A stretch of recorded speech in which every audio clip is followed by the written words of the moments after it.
Welcome back to In the Kitchen with Jersey Joe.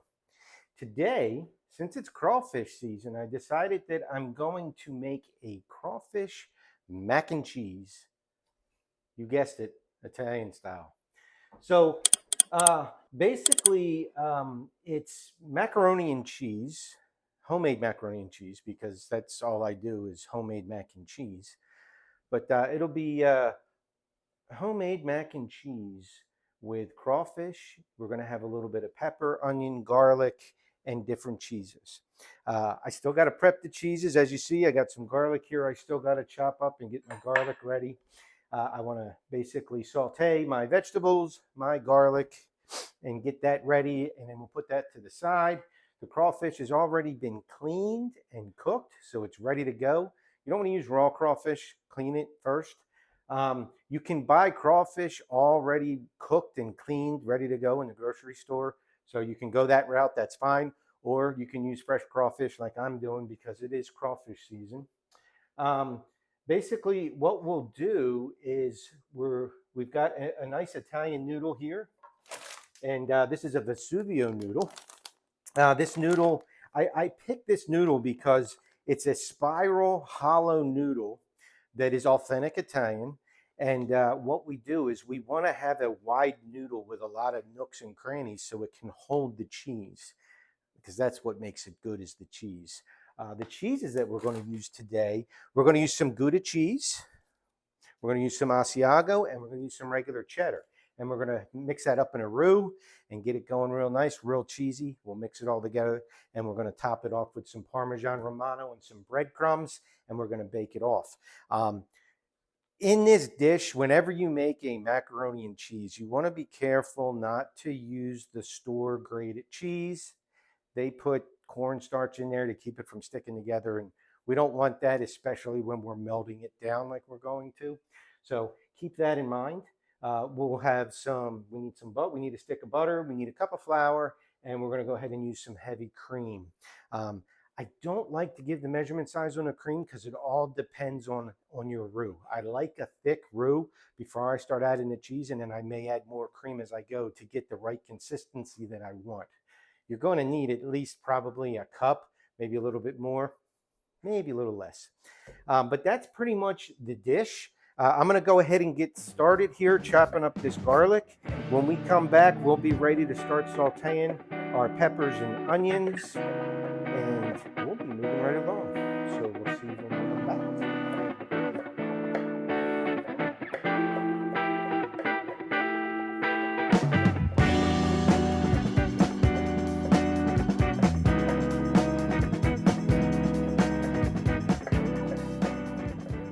Welcome back. I'm just salting my water here for my macaroni. We're going to get that going. I have my cast iron. You always want to make a roux in a good cast iron. Got to have a good cast iron. Got to get it nice and hot. Hot, hot, hot, hot, hot. And then we're going to turn it down to kind of like a medium kind of temperature as we're making our roux. Our roux is very simple. It's just going to be a stick of butter, a cup of flour, and then obviously all of our other ingredients that we're going to need. What I'm also going to do is saute my onions, garlic, peppers, and get them ready to go. So we want to get that burner going too. We got a whole bunch of stuff going on here. So I'm going to get this cast iron nice and hot, and I'm going to let that down to low, because I just want that to get hot and just kind of sit there a little bit. And I'm really going to focus right now on getting my vegetables ready. So I'll get my vegetables ready, and then I'm going to take them and put them in a bowl and let them rest. We'll incorporate them later on. So let's get some garlic in here.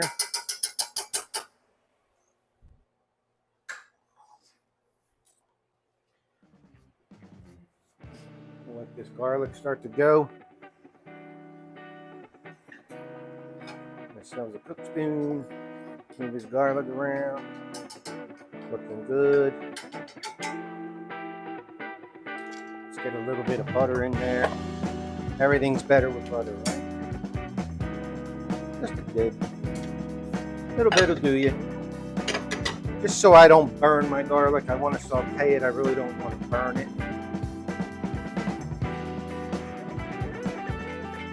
You get a nice aroma when you slowly saute. You get too hot, then you'll burn it. You don't want to burn it. So you're constantly playing with your flame just to get it just right. That's good. Get my veggies in here. Peppers, onions, and garlic. We're going to add our secret spice now while we're sauteing.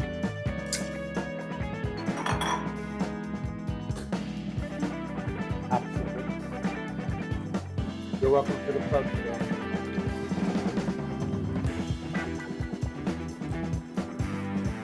It wouldn't be Cajun without milk.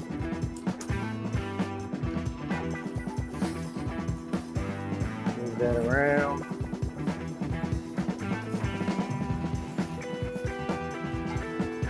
And we're just going to let this go. We're looking for a translucent onion and basically a nice and soft, pliable pepper.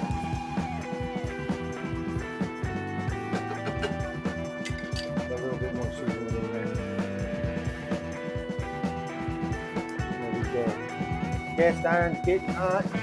I'm going to go ahead and just turn that down to a little lower now. I just want to keep it warm. I'm not ready to make my roux yet. So once I get it up to temp, I'm just going to hit it real low like that. Just let it sit there for a bit. Because I don't want to focus on two things at once. Do one job at a time with this dish, and you'll get it just right. Once I get these guys to where I want them, sauteed wise, in the last 30 seconds, I'm going to go ahead and just add in my crawfish. And then take it off the heat and put it into a bowl to rest. Because again, rest builds flavor.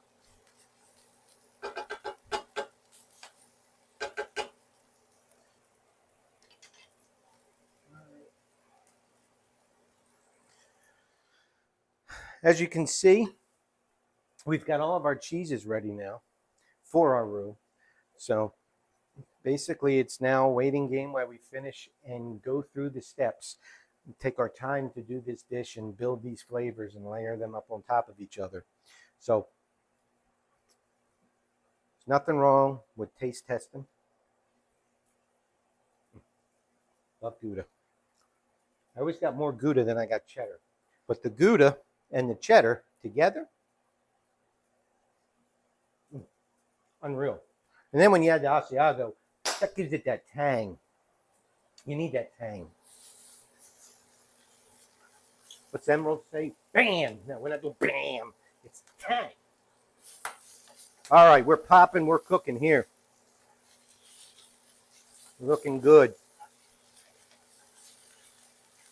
Everything's starting to smell nice. Got a jumper, get back in there. See, this is, I always say, you know, food, family, friends, and on top of food, family, friends is always the gospel. Everything starts off with the gospel and finishes with the gospel. So, you know, I like to make meals like this and invite friends over, invite family over, whoever. We eat good. We talk about Jesus, what he did for us. And it just, I noticed that when you feed them and their bellies are full, it opens their mind to listen. And listening is important. You have to listen. So when that story, what was it, a baseball movie or whatever, build it and they will come? Same thing here. Cook it and they will come. And then when they're here, then you got them. And you tell them all about Jesus. And most of the time, if the food's really good, they're going to stick around and listen because they're going to want more. All right. I think we're ready to add that crawfish in and then get this off the heat. Everything's feeling real nice. I like it. Looks good. Let's get this crawfish in here. Now again, this crawfish is already cooked. I don't want to overcook it. So it's cast iron. We're going to turn the heat off, and it's still going to keep going. And that's what we want. That's another reason why we use cast iron. It holds the heat, and it's even distribution of the heat. So this is starting to look real nice. That's what I want. I'm going to take it off. We're going to take it over here, and we're just going to let it rest. Rest is key.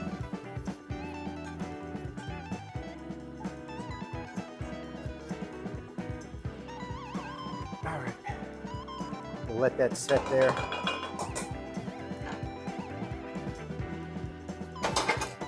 Turn back there. Let's give it a little bath. A little bit of Parmesan Romano bath. Yeah, look at that.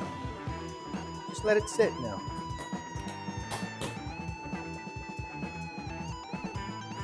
Okay, now we're ready for our roux.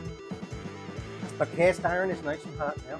So now we're going to bring it back up to about a medium temperature. And we're going to add our butter and our flour first. I want to melt down the butter a bit. So we'll let that butter melt.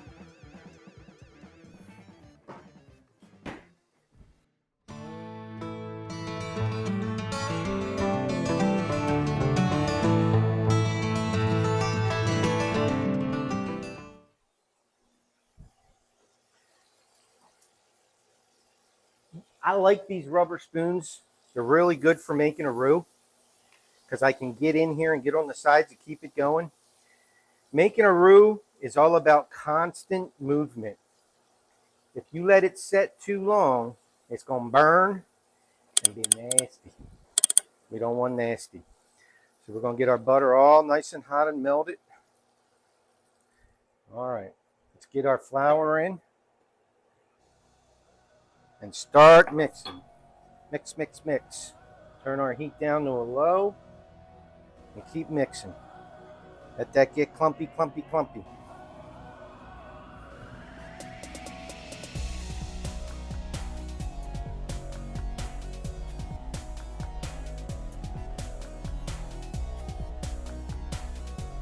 Now we got a nice clumpy mash. Just what I want. Now we'll get some of this cream. And we'll add some cream in here. And we're just going to keep mixing until it's nice and smooth. So we got to get all this broke down. So we're just going to mix and mix and mix till we break it all down. And like I say, this is where I don't like to give the measurement because it depends on how thick you want it. Now, if you run out of cream, like I might, you can use some milk. It's just going to take a little less. But we're looking good there. I think we're going to have to get some milk in here. We'll see. All right, so we ran out of cream. Now we're going to use some milk. So we used 1 cup, just about 1.5 cups of cream we used, and now we're going to add some milk. Because we need to be a lot thinner than we are. We're nice and thick. It's a good thickness, but it's too thick for me. I want a thick cheese sauce, but not that thick. So we'll just keep adding it and letting it incorporate till we get to where we want to be. If you're not in shape, your hand's going to feel like it's going to fall off. Okay. Just take your time. See, look at how that consistency's coming. That's really nice. It's still a little on the thick side, but I like the way it's coming. It's coming along real nice. All right, so what we're going to do now is we're going to leave this on low for a second, and I'm going to go ahead and add my macaroni to my water. That is now ready to go. All right. So now we can start adding our cheeses. So I'm going to go half of the Gouda, half of the cheddar,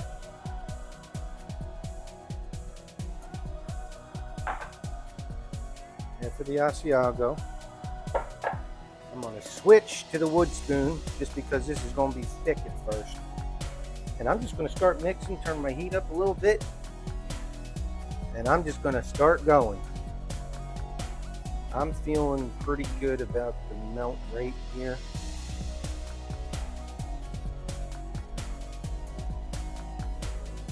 We're ready for some more cheese. Add the rest of our cheddar now. Rest of our Gouda.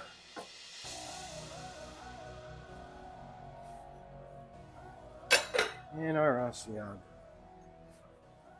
If it feels like it's burning, turn the temp down. But just keep mixing. Remember, your sides are going to be hot, so grab a towel or a rag. Cast iron, everything gets hot. If heaven had a taste, it would be Jersey Joe's mac and cheese. All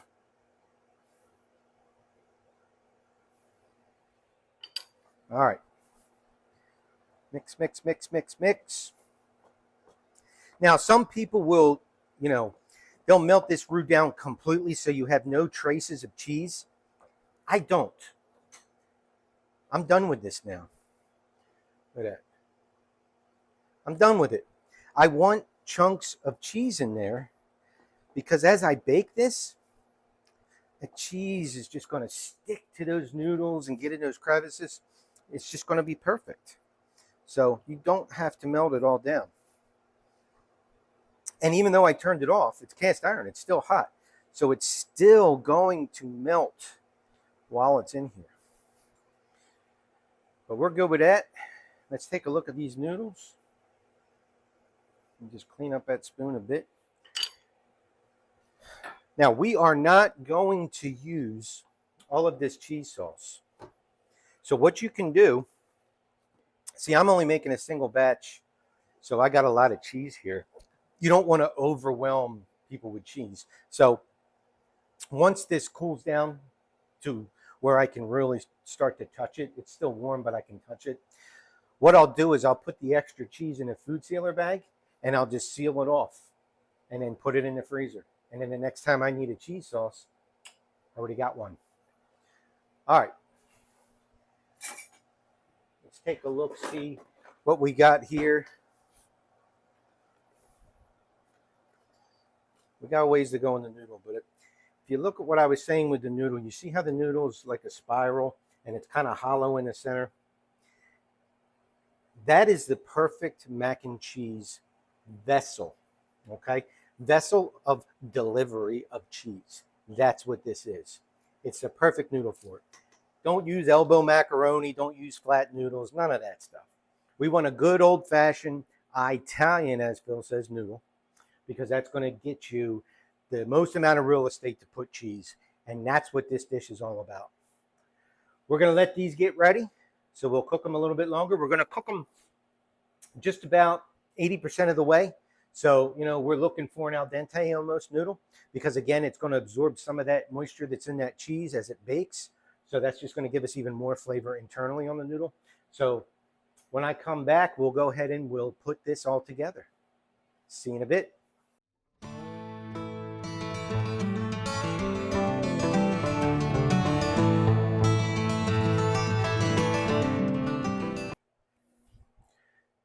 Oh, you're back. So here's a little secret, just for a little extra pop of flavor. What I like to do when my noodles first come out, I drain them and I put a half a stick of butter in there. And it does a couple of things. First, flavor. But secondly, what it does is it helps them stay separated while they're cooling a bit. I hate it when noodles stick together. So I put this half a stick of butter and just mix it up in here. I do it every time I make a macaroni. So when you put the butter on there, you can also, add your blush sauce with the butter, but that's how I make my blush sauce. So that's a whole nother episode. But the butter, it's got good salt in it. So it just gives you a good flavor. You could throw some garlic powder in here too, and that would just enhance the flavor of just the buttered noodle. And then you just put a little bit of red gravy on top when you serve it. And that's perfect. But we ain't making that today. Now this cheese sauce has been sitting a little bit. So it's firmed up, it's warmed up for us. But look at that consistency. That's what you want. Because when that gets hot again, when that gets real hot again, that'll look real nice. We should be completely melted here, butter-wise. We look pretty good. So now, we're just going to ladle in. It's the easiest way to do it. I used to just take the cheese and dump it in, but then I realized I ended up with way too much cheese. Because there is a possible way, I know you can't believe this, but there is a way to do a cheese overload. And you don't want a cheese overload. The next day is rough. So we're just going to coat the top. I'm trying to be as neat as possible because my wife has to clean the stove, and I can just hear it now. I can't make the mess, so we'll just... So I'm going to cover the whole top, and then I'm going to get my spoon, and I'm going to fold upward. And I'm just going to keep doing it till I get all this cheese mixed in with these hot noodles. Look at that. Just, will you look at that?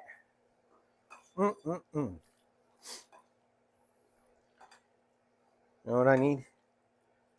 I need one more ladle.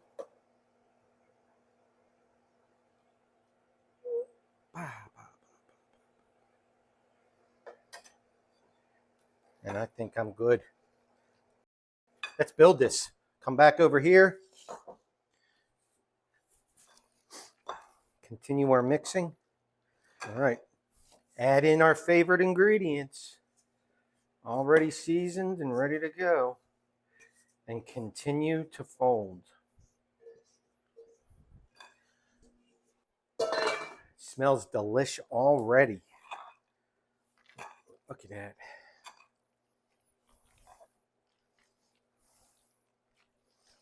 Now, if you're not a fan of crawfish, you can use shrimp. You can use crab meat. Like the back fin. You can buy the back fin of the crab in those cans, or you can buy leg meat, or claw meat, I mean. Go ahead and do it with that. You do a mac and cheese shrimp. Oh, but that's really what this is a play off of, because I do it in the past when I used to make this dish. I would do it with shrimp. But now, where I live and who I cook for, why not use the delicacy that's going on down here in Louisiana, which is this crawfish. Would you look at how beautiful that looks? So now, let's get it into our baking vessel.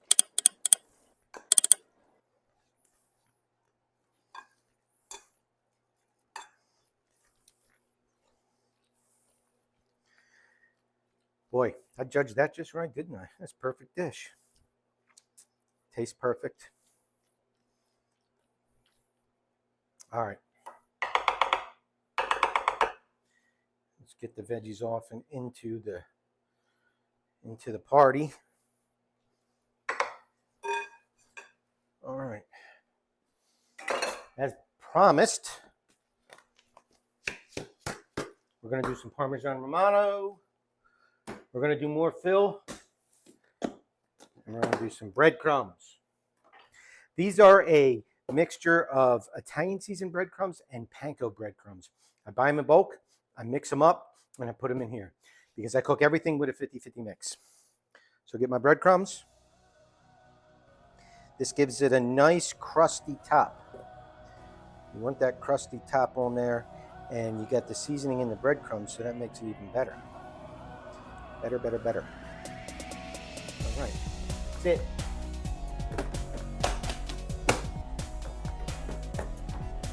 More fill. Again, I gave him so many plugs over here. Gotta have the Cajun seasoning when you're doing a Cajun dish like this. Makes it look pretty too. Lastly, a little bit of the Parmesan Romano. And we're ready to bake, folks. It really didn't take me too long to make this dish. I'd say your prep time's probably about 20 minutes or so. Making the roux is going to be the hardest part. It's going to take the longest. But when you slow down and make the roux, it really is fantastic. Everything takes time, but with patience and love, you can accomplish anything you put your mind to. We're going to bake this off in a preheated oven, 350 degrees, for about 35 to 45 minutes. And we'll come back when we take it out. All right, so I wanted to show you what I do with my leftover cheese sauce now. So I got these large bags on Amazon for my food sealer, regular Food Saver food sealer. And we filled it up, obviously. And we're going to go ahead and hit moist on here. And we're going to get in there. And I'm going to stop it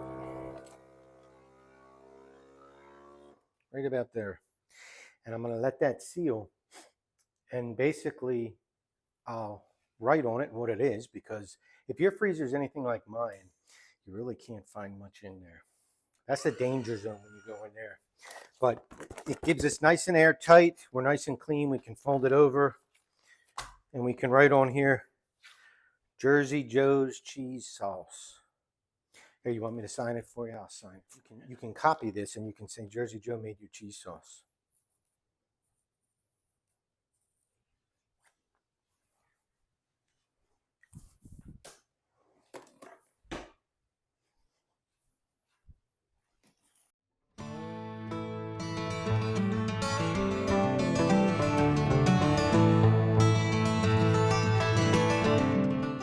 All right, so welcome back. It's been about 45 minutes now.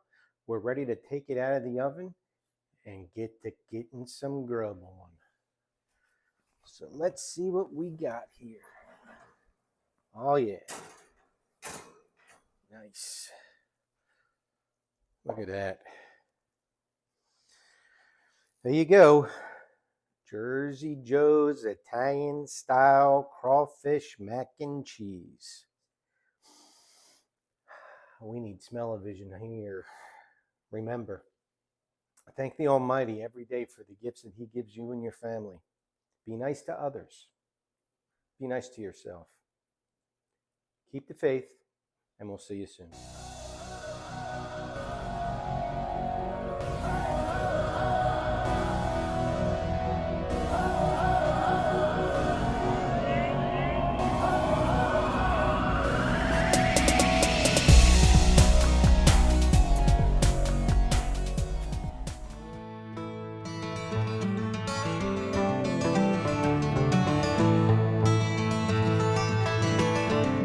Thank you for watching. Remember to like and subscribe on YouTube, as well as follow us on Facebook at Jersey Joe Conjemi.